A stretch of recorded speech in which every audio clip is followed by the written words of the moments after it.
So today we have with us India's one of the finest MEP consultants, Tajinder Kalsi ji. Kalsi ji, welcome. Thank you. तो कलसी जी, पहले तो मैं ये पूछना चाहूँगा, MEP क्या है and what is the need of MEP और what is the future of MEP consultancy? MEP जो था पहले सिर्फ था कि आपको प्लम्बिंग के पाइपें निकालनी है, इलेक्ट्रिकल की वायरिंग चाहिए या आपको स्विच बॉक्स चाहिए, मैकेनिकल, इलेक्ट्रिकल एंड प्लम्बिंग, बस इतने में काम करता हूँ। उसके अंदर क्या था कि आपने एक इलेक्ट्रिशियन को बुला लिया, ही इज डूइंग इलेक्ट्रिकल, एक प्लम्बर को बुला दिया, ही इज डूइंग प्लम्बिंग, और एयर कंडीशन का नाम नहीं था। तो सेकंड जनरेशन आई, सम विंडो एसीज, तो उसको भी इलेक्ट्रिशियन लेके चल रहा था। फिर उसके बाद फिर next generation I, they just installing split AC, उसके लिए भी 1.5 टन का लगा दिया, 1 टन का लगा दिया, 2 टन का लगा दिया। वो एक दुकानदार सजेस्ट करता था, ना कि कोई इंजीनियर्स या टेक्नीशियन। समय बदला, टाइम बदला, 4th जनरेशन आ गई। नाउ आपके पास VRV है एयर कंडीशन के अंदर, प्लम्बिंग में आपके सॉफ्ट स्टार्टर से लेके प्रेशर पंप से लेके SS की पाइप या वेगा पाइप, हम जैसे बोल सकते हैं, इनका हाइजीन का लेबल किस तरह से मेरा आएगा, तो that all are design base. अब वो डिज़ाइन बेस है, मतलब उसके अंदर एक प्लम्बर को नहीं पता कि मेरे को कितने HP का प्रेशर चाहिए पर्टिकुलर एरिया के अंदर और कितने लीटर पानी के लिए वो मेरा प्रेशर पंप यूज होगा। वो एक डिस्टेंस से दूसरे डिस्टेंस तक मेरे को उसको फ्लो देने के लिए, उसको कन्वर्ट करने के लिए। तो नाउ दे कांट कैलकुलेट, तो नाउ एक ज़रूरत पड़ गई एक प्लम्बिंग इंजीनियर्स की, जो उसको ये डिज़ाइन कर रहा है कि मेरे को यार इसका इतना प्रेशर चाहिए, इतना गैस का चाहिए, और ये मेरा ये ऐसे रहेगा।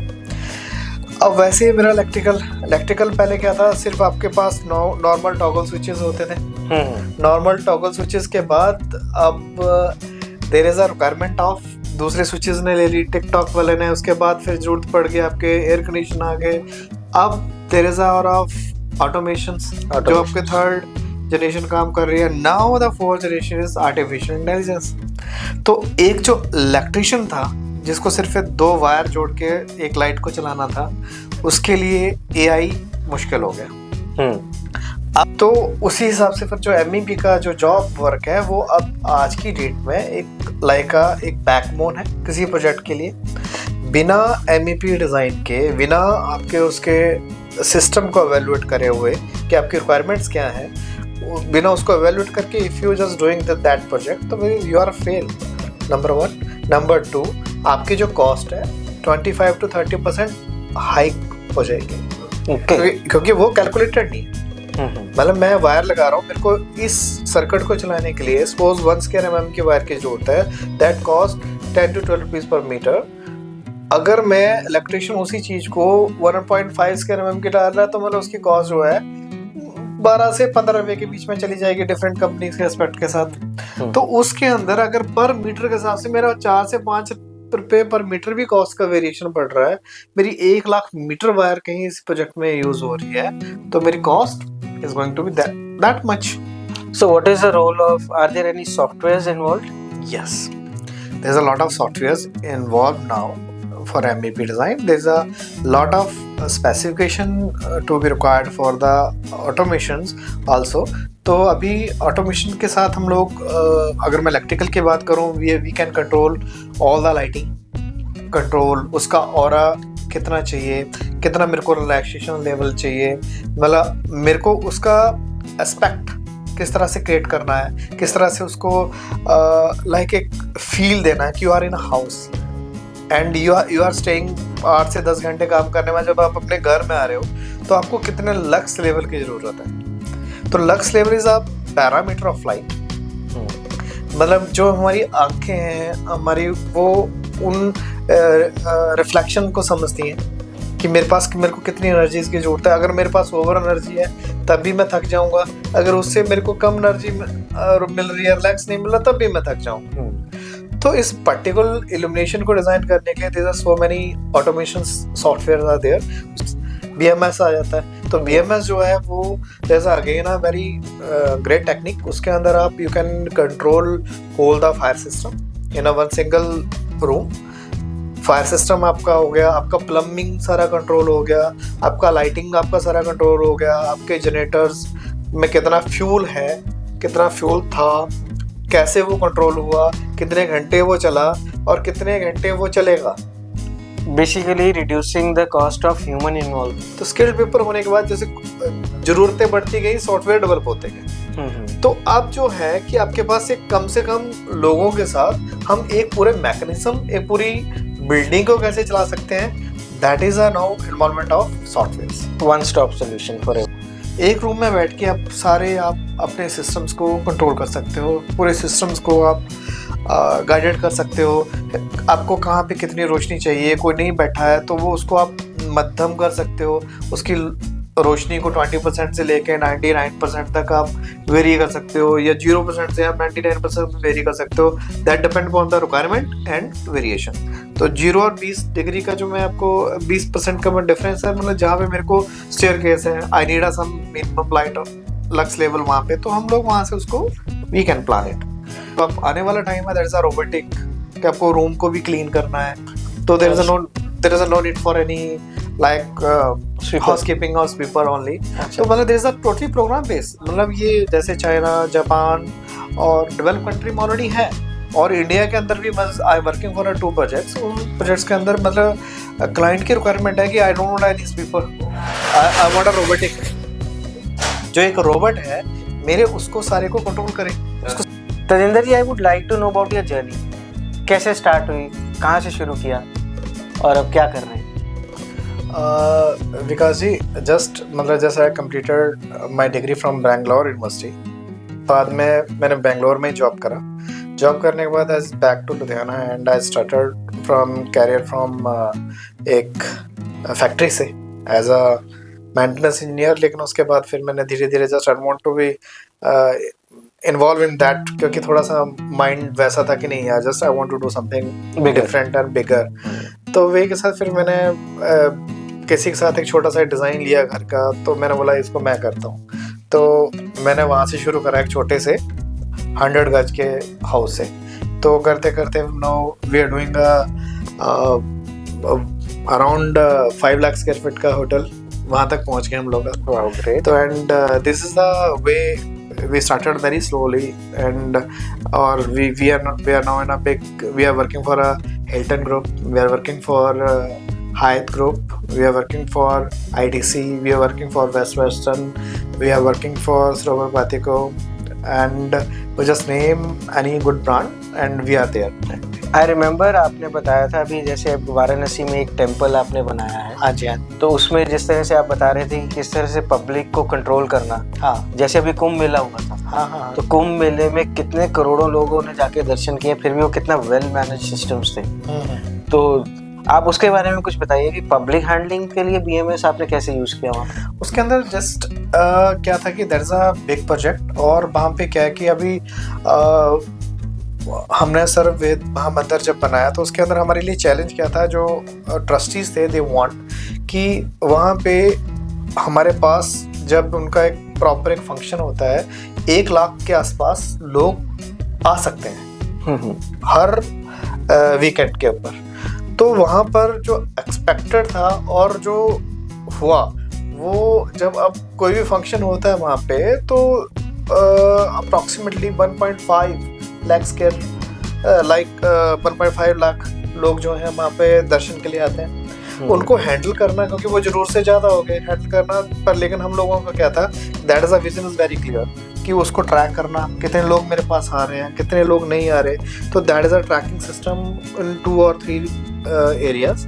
एक एरिया से दूसरे एरिया तक मेरे को इतने लोग चाहिए तो चाहिए, मेरे पास अंदर कितने हैं और अंदर से मेरे बाहर कितने निकल रहे हैं। तो there is a totally tracking system with the cameras, that all are tracked. तो उससे क्या हो गया कि मेरे पास एक हजूम है, एक मिस हैपनिंग का केसेस हैं, या मिस हैपनिंग भगदड़ होना स्वाभाविक हो सकता है, तो वो हम लोग उसको कंट्रोल कर सकते हैं। तो वही हमने वैसे कहा। आपने ये भी बताया था मुझे कि आप जैसे फॉरेन में आज की डेट में कैमरास के साथ आधार कार्ड्स भी लिंक हो सकते हैं। That is a future. उसके अंदर क्या है कि that is a future of the security system now. In future में this is all the possibilities and government is working over there. Great. मैंने देखा है उस मंदिर का पूरा डिजाइन, वो रात के टाइम पे भी उसका एक एक फीचर इतना प्यारा हाईलाइट होता है कि देख के एक मजा आ जाता है कि यार क्या डिजाइन हुआ है। वो उसमें लाइटिंग का बहुत बड़ा इम्पैक्ट है, वो भी आपने डिजाइन किया, तो उसमें क्या? सर वो प्रोजेक्ट मेरे दिल के बहुत करीब है, हमने बहुत मेहनत करी and my whole team just I want to say thank you for that. तो हमने डे एंड नाइट काम करा, डे और नाइट उसके ऊपर प्लानिंग करी, क्योंकि हमारे पास जो स्ट्रक्चर मिला था उस टाइम पे वो ऑलमोस्ट लिटिल बिट रेडी।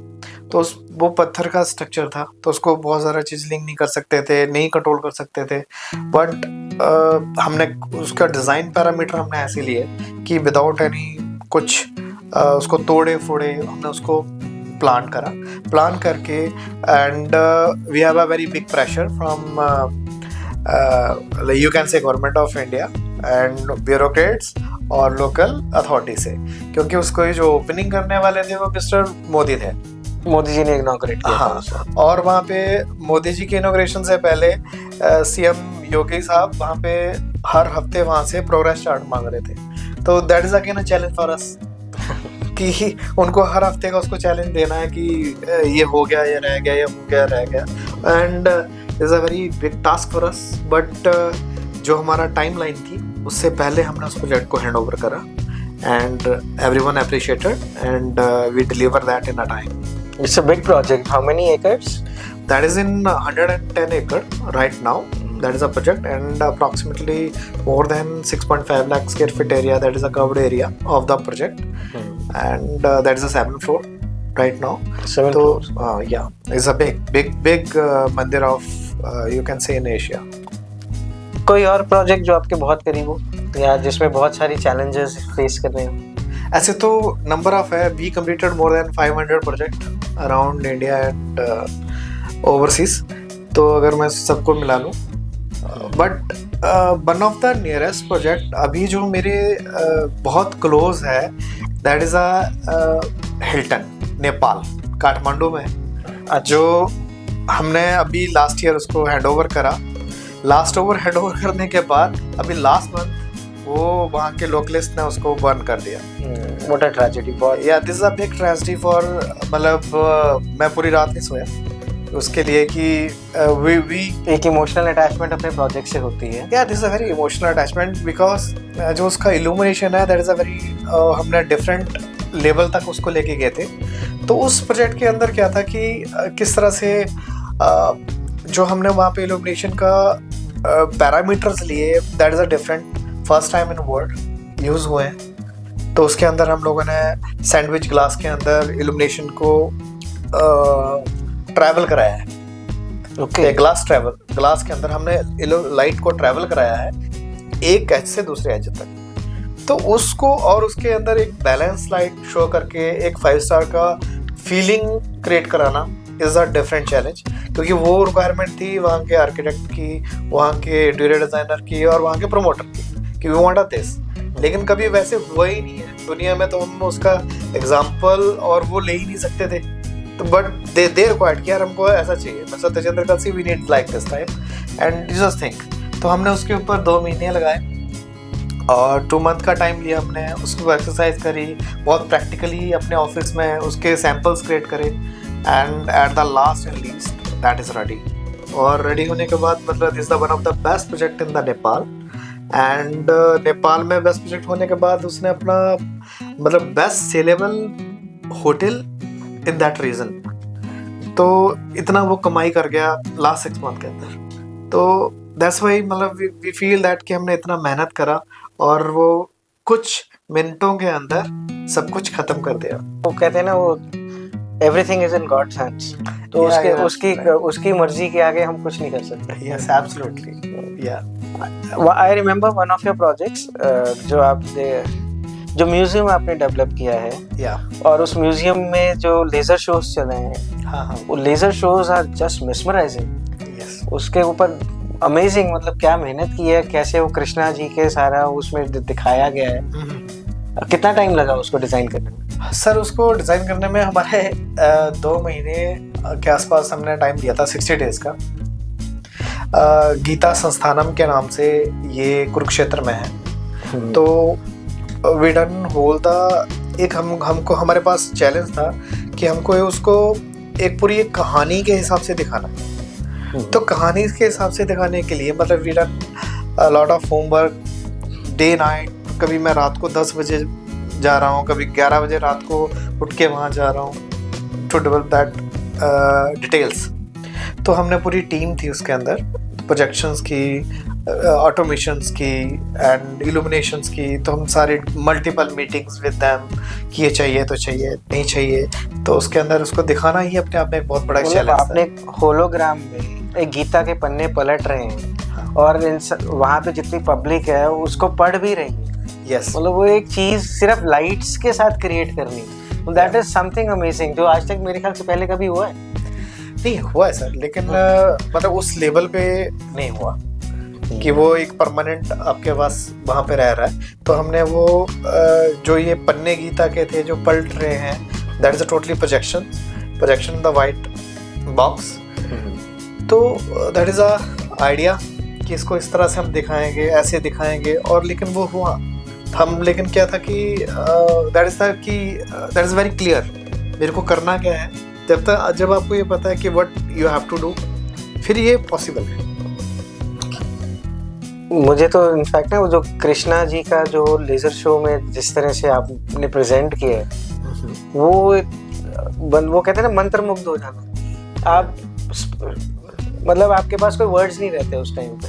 हाँ जी बिल्कुल। तो उसके पीछे पूरा उसका सारांश था कि ये होना चाहिए, इस तरह से ये होएगा, ये पैरामीटर होंगे। तो जब कृष्णा जी का पूरा मतलब उसको फीलिंग लेके लाना, दैट इज अ सब्जेक्ट। तो मतलब वो ये फीलिंग ही थी कि हमको ये दिखाना है। तो वो फीलिंग खुद वो अपने आप में वो ऐड ऑन करती गई। तो I can say this is like a aura my subject. Yeah, that is your subject. Yes, absolutely. It is the aura. कि वो अगर आप किसी चीज को बड़े दिल से चाह लो तो वो खुद आपके वैसे आपको रिटर्न देना शुरू कर देगा। अच्छा विकास जी, लाइक का इल्यूमिनेशन इंजीनियर, लाइट का भी उतना ही महत्व है वास्तु को लेके, या हमारी ऑरा साइंसेस को लेके, या हमारी मैग्नेटिक कोई फील्ड को लेके, और जो हमारी एनर्जीज को लेके जो हमारे वो काम करती है कि हमारे ऊपर वो इफेक्ट डालती है। सर एक्चुअली पता क्या है, आप विजिबल लाइट के साथ काम कर रहे हो और मैं as an aura invisible lights के ऊपर काम कर रहा हूँ। काम हम दोनों का सेम ही है। तो जितनी भी ये साइंस है, this is totally based upon light energy. जो सनलाइट है, जो हमारे ह्यूमन बॉडी भी जो है वो सनलाइट से ही चलती है। अगर हम अपने चक्रास के ऊपर बात करें तो ह्यूमन बॉडी में 7 मेजर चक्रास है। तो उन चक्रास में कोई डिप्लीशन या कोई अगर बढ़ता है कुछ, उस हिसाब से हमारी लाइफ में प्लस या माइनस इफेक्ट्स आते हैं। तो सिमिलरली अगर आप जैसे आप बात कर रहे हो कि किसी होटल में या किसी घर में कोई इंसान गया, तो अगर उसकी लाइटिंग बहुत ज़्यादा ब्राइट कर दोगे तो वो तब भी परेशान है, अगर वो डिम है तो तब भी परेशान है। Similarly vastu is also about creating the balance of energies with respect to colors, with respect to shapes, with respect to light, with respect to the energy pattern of that building. तो चाहे वो एक फॉर एग्जाम्पल अगर एक residence है तो residence design होता है हमेशा टू काम योरसेल्फ, कि आप थक हार के घर जा रहे हो, अपने आप को रिलैक्सेशन देना है। But the same principles will not apply on a commercial building और अ फैक्ट्री। अब आप वहाँ पे एक फैक्ट्री में अगर आप वही एक सूदिंग एटमॉस्फेयर क्रिएट कर दोगे तो वहाँ की प्रोडक्शन कहाँ जाएगी? जाके लोग सोएंगे ना। Yes absolutely. So the parameters for a commercial building and for a residential building are totally different. इस चीज़ की नॉलेज रखने वाले लोग बहुत कम हैं। Being an aura expert, मेरा काम है एनर्जीज पे काम करना। एनर्जीज में सबसे पहले मैं जो देखता हूँ that is your land radiations. Earth की एनर्जी कैसी है? आप जैसा भी प्रोजेक्ट बड़े से बड़ा डिज़ाइन होटल बना लोगे, रिजॉर्ट बना लोगे, कुछ ना कुछ जगह पे ऐसी एनर्जीज जो लैंड में से आती हैं अगर हम उनकी ट्रीटमेंट्स नहीं करते तो उन बड़े प्रोजेक्ट्स में भी मैंने कई रिजॉर्ट्स को भी कई बार मैंने स्कैन किया है, तो वहाँ के इलेक्ट्रिकल इंजीनियर्स, वहाँ के चीफ इंजीनियर्स ने मुझे कई बार, मैंने पॉइंट आउट किया एक स्पेसिफिक पॉइंट्स पे, तो कहा थे सर हाँ इस पॉइंट के ऊपर जितने रूम्स हैं वहाँ पे हमारे कोई लीकेजेस रहती हैं, वहाँ पे कोई ना कोई प्रॉब्लम्स होती रहती है, हमारे वो रूम्स बंद हैं। अब आप ये इमेजिन कीजिए कि अगर एक रिजॉर्ट या होटल में अगर आपके 2 या 3 रूम्स रेगुलरली आप पे काम ही नहीं कर रहे, तो that is a commercial loss to the building also. तो अगर वही हम ट्रीटमेंट्स अगर पहले ही प्रोजेक्ट के स्टार्टिंग लेवल पे कर दें तो क्या वो उसके लिए बेनिफिट ही देगा ना ऑब्वियसली। एक वास्तु में एक सूरज की रोशनी का एक अपना रोल है, उसी तरह से एक आर्टिफिशियल रोशनी का भी अपना एक रोल होगा। सबसे पहले जब तक तो दिन है, आपको कोई भी वास्तु डिफेक्ट ठीक करना है उसका सबसे इजी वे है वहाँ पे डायरेक्ट सनलाइट डालना। जहाँ पे सनलाइट अबंडेंस में है वहाँ पे कभी कोई वास्तु डिफेक्ट नहीं रहता। दैट्स द रीज़न जितने फॉरेन हाउसेज हैं, बिकॉज उनके फसाड्स इतने बड़े होते हैं, उनमें आप देखिए विंडोज इतनी बड़ी हैं, ample amount of lighting and air circulations रहती हैं, तो वहाँ पे आप वो देखें वो लोग ग्रो करते हैं, चाहे वो इंडियन वास्तु फॉलो कर रहे हैं या नहीं कर रहे, that is a different part. Now comes to the part कि हाँ जब रात है तब क्या, तो बेसिकली हमें लाइट एनर्जी ही क्रिएट करनी है। तो लाइट आप कौन से एरिया में, कौन से जोन में कैसे क्रिएट कर रहे हो, तो एक तो आजकल ना बहुत बड़ी मिथ हो गई, ये अगर साउथ है जी वहाँ पे रेड लाइट क्रिएट कर दो, नॉर्थ है जी ब्लू लाइट क्रिएट कर दो, तो हमने वो वहाँ पे को एब्सर्ड सी चीजें थोड़ी डिजाइन करनी है। आप नॉर्मल सूदिंग लाइट्स या इल्यूमिनस के हिसाब से आपको जितनी वहाँ पे लाइटिंग, अगर कूल येलो या ब्राइट वाइट लाइट्स अगर चाहिए, अगर आप वो सब डिजाइन करते हो दैट सर्व्स अ पर्पस।